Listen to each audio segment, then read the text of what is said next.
안녕하십니까, 소마50입니다. 제 홍콩 영화를 좀 이렇게 보면서 얘기를 좀 해보려고 하는데요. 85년도 영화입니다.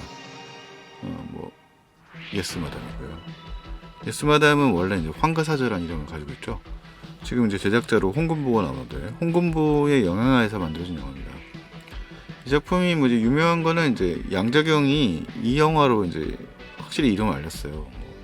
마담 그러면 당시에 약간 좀 한국에서는 이미지 다른데 이 영재 자체가 원래 그 예스 마담이고, 그 당시에 홍콩이 이제 황가라는 거는 그 경찰을 이제 그 당시에 영국 식민지였으니까 그 영국 식민지 정부 소속이니까 황가라고 이제 붙어 있는 거고, 거기 이제 소속되어 있는 간부를 이제 사저 마담이라고 이제 불렀던 거죠. 그래서 이제 그 역할을 이제 이 타이틀로를 이제 양작이 맡고 있습니다. 굉장히 뭐 젊은 시절이었고 미스 말레이시아 출신으로 거의 신인급 연기자였죠. 뭐 다른 역할의 조연급 배우였습니다만, 전반부에 앞에 잠깐 봤던 이제 그 성 도착자 장면이 나온 다음에 바로 이제 지금 은행 강도 장면이 이어지는데, 이 은행 강도 장면이 그 가수량이라고 하는 그 홍콩 영화계 차량 스턴트 전문 감독의 연출이 이제 개입돼서 만들어진 굉장히 과격한, 실제 홍콩에서는 잘 벌어지지 않을 것 같은 표지고, 지금 이제 보고 계신 잠깐 나오는 배우 중에 임이라고 하는 배우가 사실 재밌게도 이제 이 예스마담 2에 또 출연합니다. 이 다른 역할로 나와요. 근데 뭐 예스마담이라고 하니까 이제 그 양재경과 라브락, 신시아 로스록이 이제 타이틀롤을 맡고 있는 것 같은 느낌이고, 실제로 뭐 두 영화의 스토리 중에 상당 부분은 또 두 여성 배우의 버디 무비처럼 진행이 됩니다만, 영화의 한 절반 정도를 차지하고 있는 거는 지금 보고 있는 장면 속에 나타나는 세 명의 범죄자, 맹해와 잠건운, 그 다음에 이제 서극이 출연하고 있는 이 세 명의 그 일종의 범죄자 형제들. 뭐 홍콩 영화에서 이제 범죄들을 좀 코믹하게 그리는 경우들이 많은데, 도둑들을 당시에 이제 그런 이미지죠. 그래서 이 세 명이 이제 어떻게 보면 뭐 범죄를 저지릅니다만 이제 좀도둑들이고, 뭐 지금 이제 서구의 경우에는 지금 안경 쓰고 있는 서구의 경우에는 일종의 위조 지폐범이거든요. 그래서 이들이 뭐 이렇게 아주 큰 도둑이 아니까 소도둑이라고 할 수 있죠. 큰 소범죄자라고 할 수 있죠. 자범이 자범. 자범 정도라고 한다면 거대한 이제 진짜 나쁜 놈들한테 괴롭힘을 당하다가 이제 복수를 하게 된다, 뭐 이런 얘기까지 같이 묶여져 있어요. 사실 그래서 영화의 플롯상으로는 이 어떻게 보면 존재감은 별로 없죠. 당시에는 워낙 그 여성 배우들의 캐릭터가 드물었기 때문에 그 여성 배우 캐릭터들의 존재에 묻힌감이 있습니다만, 플롯상으로는 이 영화에서 지금 등장하는 세 인물이 이제 영화의 중요한 절반 정도를 차지합니다. 실제로 이제 또 지금 오른쪽에 나와 있는 맹해 같은 인물은 이 영화의 무술 감독이기도 해요. 이 장면에서는 지금 이제 제작자인 홍금보가 특별 출연한 거죠. 오유환하고 더불어서. 당시 80년대 중반이니까 굉장히 바빴을 텐데, 지금 보니까 젊은데 이제 분장한 티가 많이 나네요. 당시에는 그냥 홍금보가 좀 나이가 많다는 느낌이 있었는데, 지금 생각해보면 뭐 그렇게 많은 나이는 아니었고, 공항 장면에 그 라브락이 이때 등장하거든요. 지금 이제 인질로 잡히는 역할인데, 이 장면이 굉장히 유명했어요.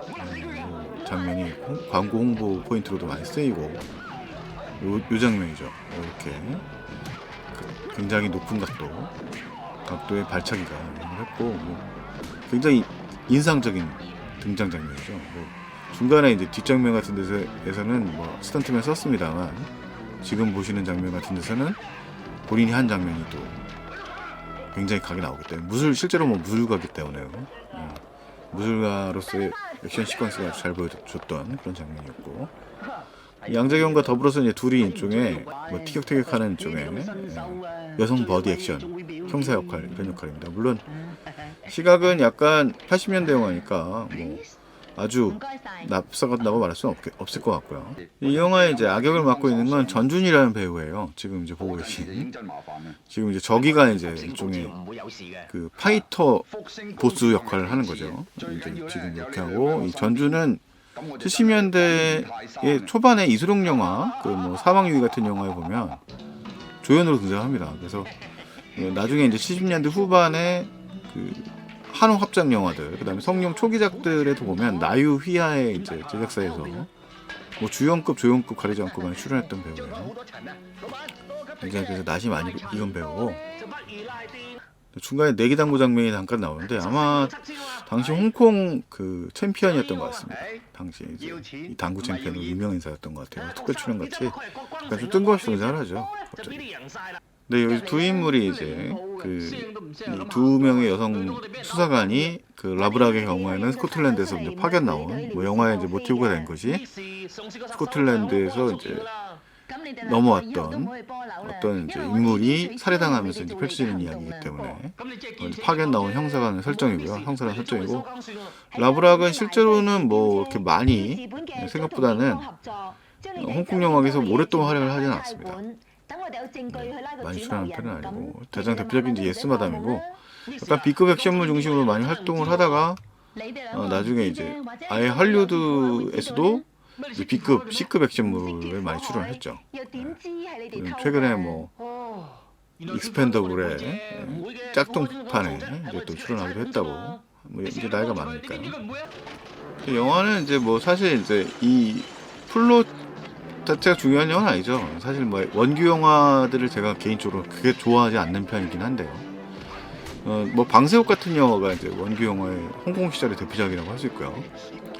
뭐 영웅 같은 영화도 있죠. 이영거라고도 작업을 많이 했어요. 뭐 나중에 헐리우드 넘어가서는 뭐 트랜스포터 같은 영화에 이제 액션 안무를 담당했고, 그런 감독입니다. 뭐 사실 그런 면에서는 뛰어난 능력이 있는데, 그 연출의 편집 리듬 같은 건 너무 빨라서 이게 감정에 이입이 안 되는 연출을 합니다. 그래서 액션과 액션이 좀 맞붙는, 그러니까 그런 스타일을 좋아하는 분들, 사실 뭐 방송 같은 영화 좋아하시는 분들도 많이 있잖아요. 그러니까 그런 스타일을 좋아하시는 분들이라면 이 원규의 영화가 괜찮습니다만, 약간 너무 호흡이 가팔라서 좀 깊이감이 없다고 해야 되나, 그런 느낌을 좀 주는 편이긴 합니다. 표현이 좀, 그리고 좀 과격한 편이에요. 표현이 좀 뜬금없이 좀 과격한 편이라서 그런 스타일이 조금, 그러니까 필요 이상이다, 좀 과하다는 느낌을 좀 주는 편이긴 해요. 그래서 개인적으로는 이제 예스마담 1보단 2가 좋은 것 같고요. 개인적 취향입니다. 그 다음에 이제 뭐 사실 원규는 그 중국 희극학원이라고 성룡과 홍금 뭐 원표와 같이 칠소공 멤버로 활동했던 사람이죠. 원화까지 해서 뭐 그 주요 멤버였기 때문에 이 홍금보와 성룡과 협업 작업들이 상당히 많은 감독 중에 하나입니다. 사실 폭이 넓은 편이라서 뭐 이영걸도 작업을 하고, 잠깐 주성치하고도 작업을 하고 그랬었어요. 그래서 뭐 사실 홍콩 영화에서 발이 좀 넓은 사람인 것 같고요. 꾸준히 이제 필모가 쌓여 있는 사람이니까 그런 것 같습니다. 그다음에 이제 그래도 뭐 탁월한 것은 굉장히 빠른 스피드의 액션 안무에 굉장히 능한 사람이라서 여기 장면들에서 보면 뭐 거두절미하고 훅훅 들어가죠. 아까 얘기했던 이제 그런 감정이 이입이 없는 대신에 동작과 동작을 연출하는 속도감은 굉장히 빠른 것이 특징으로 하고 있습니다. 그래서 보면 뭐 활동성 같은 거 보면 굉장히 빠르죠. 당시에 홍콩 영화라고 하는 게 당대에서만큼은, 80년대에서만큼은 뭐 세계 최고 수준이었기 때문에 그만큼 인정을 받았던 이유가 사실 거기에 있어요.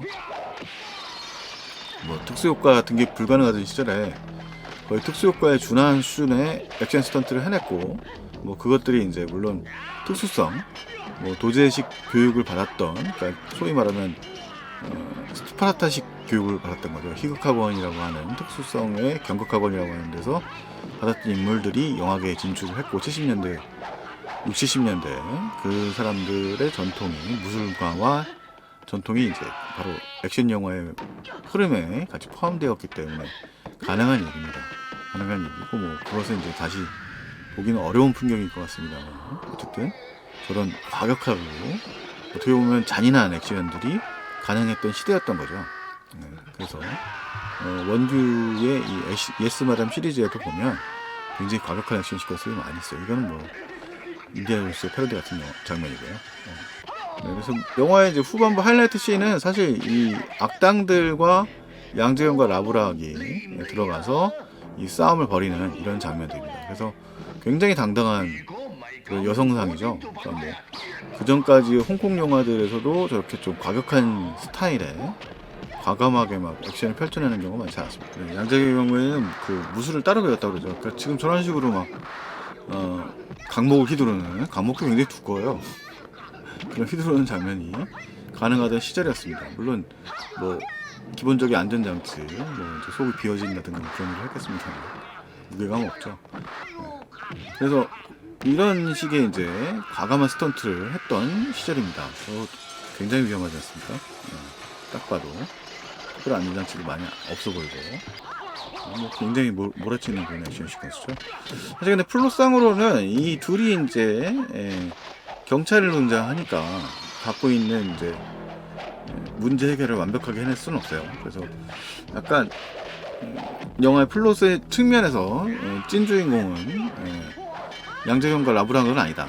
그러니까 어떻게 보면 이제 세 명의 도둑의 복수극에 가까운 스토리로 이제 흘러가는 측면이 있습니다. 물론 이제 부각되는 액션의 화려함은 이 두 여성 캐릭터, 여성 배우들의 몫인 거죠. 근데 이제 이거는 크레디트 장면인데 뭐 마지막에 그 영화의 하이라이트라고 할 수 있는 장면들이 쭉 흘러나옵니다. 그래서 당시에 뭐 이 영화에 보여주고 싶은 액션의 과감함을 느끼려면 또 이 후반부에 크레디트를 봐도 영화의 이제 그런 액션적 측면들, 화려한 측면들의 하이라이트 리뷰를 좀 보여준다고 할 수 있습니다.